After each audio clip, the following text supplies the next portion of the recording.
Quand l'Orient regarde l'Occident, c'est fascinant. Dominique Lani se livre à un jeu de miroir inversé qui raconte 10 siècles d'histoire. L'anthropologue est notre invité. Bonsoir Dominique Lani. Bonsoir. Soyez le bienvenu sur TV5 Monde. Votre livre « Quand l'Orient regarde l'Occident » est publié aux éditions Paulsen. Alors on pense à tort en effet, pour le commun des mortels, que c'est que l'Occident qui regarde l'Orient depuis des siècles, depuis des millénaires même. On va citer seulement Le Voyage en Orient de Gérard de Nerval. Il y a eu les peintres aussi, notamment Eugène Delacroix. Pourtant, il y a toujours eu, ou presque, un regard de l'Orient vers l'Occident, des Orientaux vers les Occidentaux.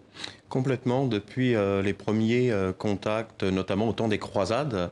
Bien sûr, ce sont les Occidentaux qui sont rendus du côté de Jérusalem pour libérer le tombeau du Christ, mais ça a donné l'occasion aux Orientaux, aux Arabes en l'occurrence, de porter un regard sur les croisés, sur les chrétiens et de livrer des descriptions assez pittoresques. Ces descriptions sont notamment le fait de savants, le fait de médecins.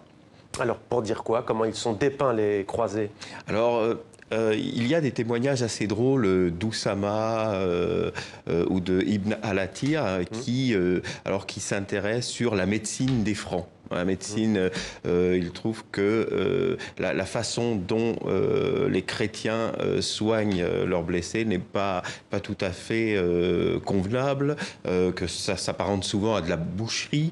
Il y a aussi... Parce que la médecine est plus avancée à cette époque. Beaucoup plus chez les Arabes. Ouais, il y a aussi des réflexions sur les femmes qui sont jugées soit extrêmement libres, soit qui sont décrites comme des fornicatrices effrénées. Alors là, c'est le cas de prostituées qui avaient été amenées à rejoindre les croisés. C'est un texte d'Oussama Ibn Mundik, du sentiment de l'honneur et de la jalousie chez les Francs, et Ibn al-Din qui parle, lui, de fornicatrice effrénée. Ouais.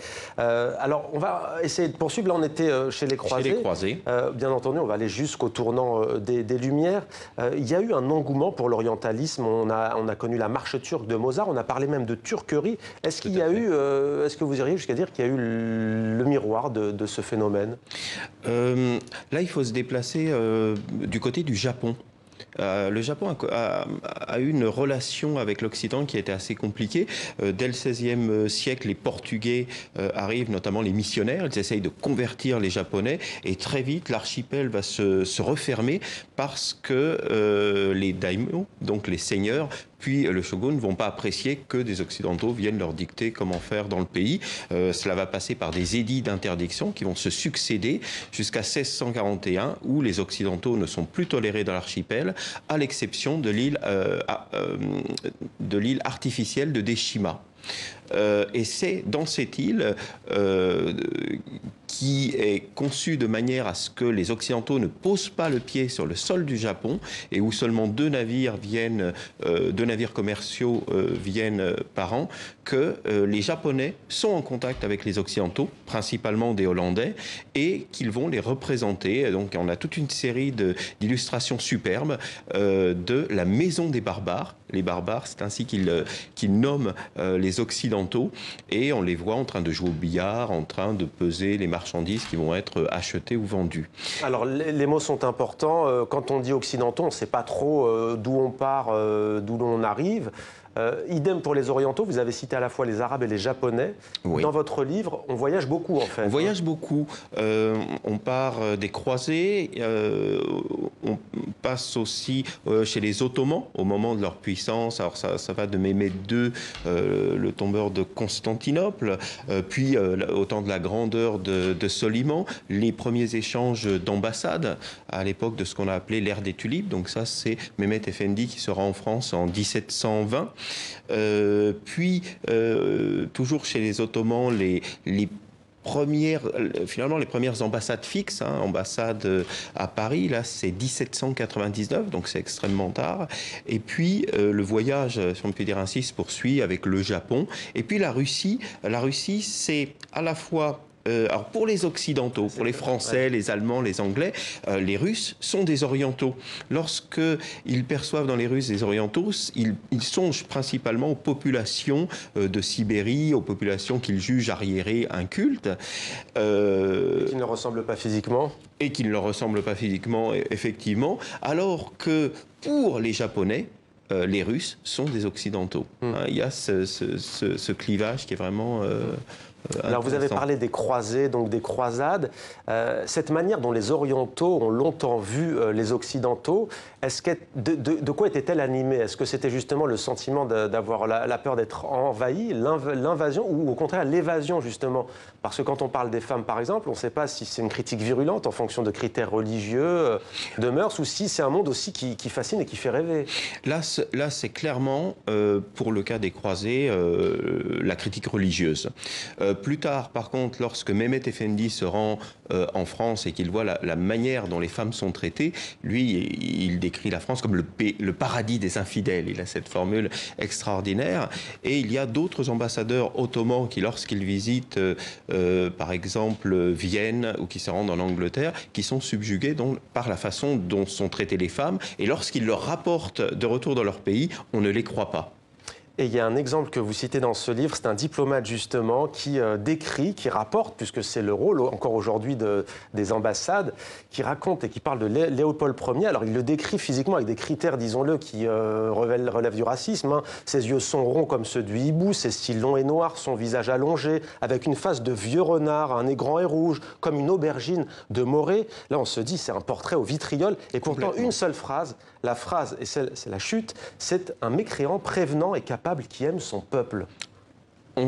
Oui, tout à fait. Mais qu'est-ce qui le fascine? La gouvernance, la démocratie là, hein? Complètement, parce que c'est la période où l'Empire ottoman s'aperçoit que militairement, il est dépassé par les nations occidentales, ouais. Et c'est la raison pour laquelle il envoie des ambassadeurs avec toute une série de membres, d'observateurs, pour pouvoir rapporter le mode de fonctionnement des autres nations, ceux qui pourraient être copiés, imités, rapportés dans le pays d'origine.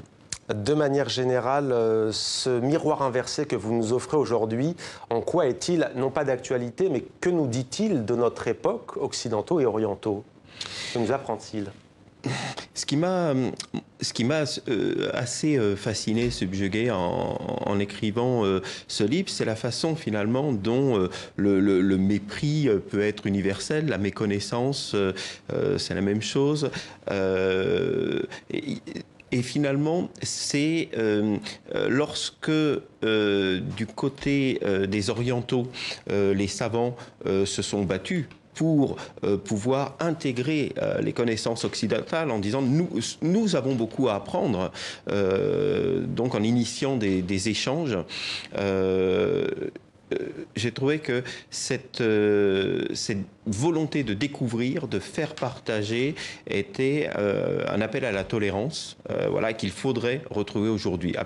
Parce que la plupart des portraits qui sont méprisants, des portraits qui sont vitrioles, des contre-vérités qui apparaissent, viennent principalement de préjugés qui sont rapportés, colportés, sans examen, sans regard nouveau. Historique. Oui, sans approche novatrice. Le tournant des Lumières?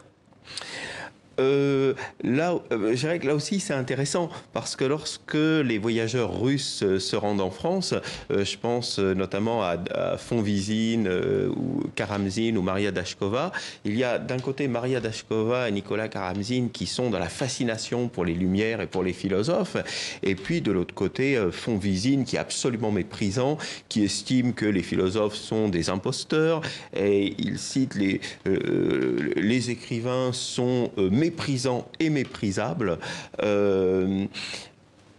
On a comme cela un double regard, donc, et d'un autre côté, les Lumières ont beaucoup apporté dans le développement des sciences et des arts en Russie, hein, avec Catherine II, par exemple, qui avait invité Diderot à venir à la cour, qui ensuite a fait venir toute sa bibliothèque, donc un regard bienveillant, et cette volonté d'ouvrir la Russie à l'Occident. Justement, puisque vous citez des passerelles et des noms, est-ce qu'il y a des personnages qui, au même titre que Aladdin est devenu illustre pour les Occidentaux, l'objet de films, de fascination, parfois d'un culte pour certains, de beauté aussi, est-ce que ça existe de l'autre côté? Est-ce qu'il y a des personnages qui sont devenus des légendes venant d'Occident en Orient? Ah, pour Diderot, c'est clair. Maria Dashkova, lorsqu'elle vient en France, elle a cette phrase « Je ne veux voir personne excepté Diderot ». Et elle passe une vingtaine de jours à Paris et la moitié de ses soirées à dîner en tête-à-tête avec Diderot. Et l'autre personnalité aussi qui exerce une énorme influence aux yeux des étrangers, c'est Voltaire.